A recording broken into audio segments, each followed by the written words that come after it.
Chapter 430. If there were anything worthy of being the owner of this laboratory, it would likely be the first Duke Tane. According to what Priel and Kishir had shared earlier, the first Duke Tane was a disciple of Archmage Luma, just like his brothers. Luma often visited him in Tennu, and even though he might not have recognized his disciple's talent, he had acknowledged his research abilities. There were also speculations about his research content, which was now unknown. Even though its nature was not clear, it was presumed dangerous, so it was thought to have been hidden. However, even after the existence of the fourth floor was revealed, no such space was found inside. Since saving those trapped there and capturing Baron Wilhelm had been the priority, Edith had postponed thoughts about this particular matter. Had the time finally come to verify the answer? As Edith's gaze surreptitiously shifted toward Kishir, Kishir too looked back at him with a significant expression. From a small nod, it was felt that they were thinking the same thing. They finally entered the open laboratory, and they encountered an unexpected sight. Just discarded bags. Where is anything that could suggest a laboratory? The place was not very spacious. The walls inside, carved out like a dark cave, was filled with various patterns. But that was all. On the otherwise empty floor, old worn-out cloth rags were scattered about. What then had made him decide this was Image's laboratory? Crouched down and casually picking up one of the bags, Kana opened her mouth as if she had realized something. This is recent garbage. Originally, something was inside, and it was brought here and discarded. Did you use your ability just now? Baron Kiolt asked in astonishment. Yes, reading this kind of information is my power. Remarkable. I would like to hear more if it weren't for the current situation. Anyway, there is no need to worry about these. They are presumed to be the trash that Baron Wilhelm left behind. What's important is over there. With a scholar's curiosity, Baron Kiolt quickly refocused and pointed to a wall full of patterns. Would you like to figure out what it is? Symbols for tactical game cards. Kishir answered quietly as soon as he entered, having been staring at the wall. Correct. These are symbols representing each card. In the very old days, the cards were not made in standardized forms as they are now.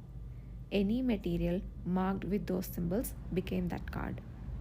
According to stories passed down in my family, the first Duke Tane enjoyed this very much. Only then did the patterns on the wall become familiar to Uther.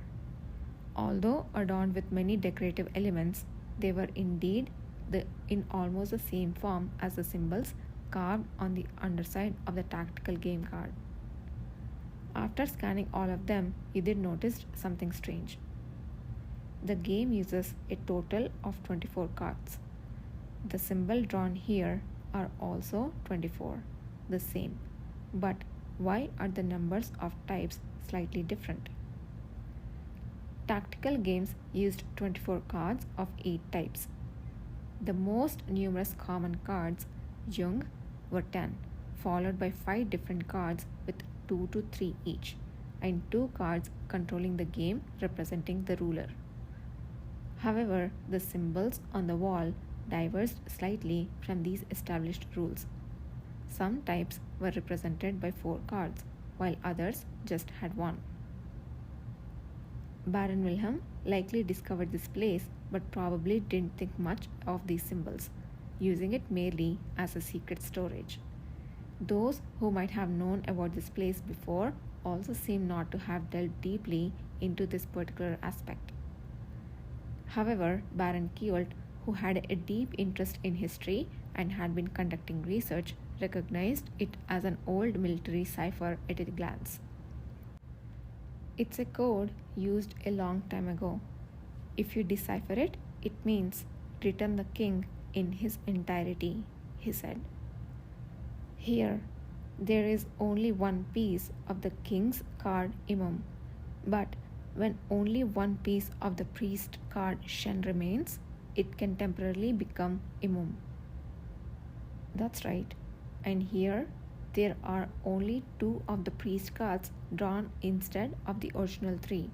So, when one of them was covered like this, Baron Kiolt agreed with Kishir's words and covered one of the symbols with his hand.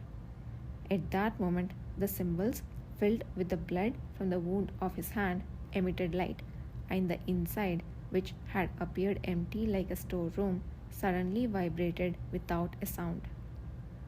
Yudir reflexively kept an eye on the surroundings, worrying that Kishir or others might be in danger.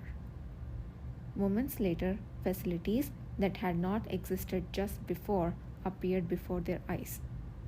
Piles of paper that had been written on and drawn on countless times, a titleless book, a dried up pen, and various other tools were revealed. Kana let out a soft voice saying, "My goodness, it's a real mage's laboratory." "You wouldn't believe how surprised I was when I saw it briefly earlier," Ever murmured just before Kishir, who had stepped forward, picked up the closest book. "Is this a diary?" "It's written in a jumble of Gore script." "Yes, it's clear that a mage wrote this. The original owner might have been the first Duke of Tain, although I cannot confirm it as we haven't read it all." Baron Kiolt was aware that the first Duke of Tain had been a mage. Being fluent in Gore, he easily interpreted the text. Most of it is about research. I also discovered that studies on monsters were conducted here. Monsters?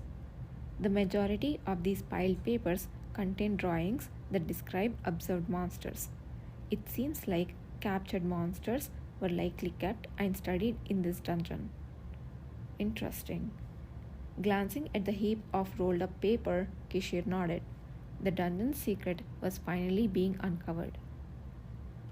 Studying monsters is still a controversial topic, so it makes sense that such research would be hidden during that time.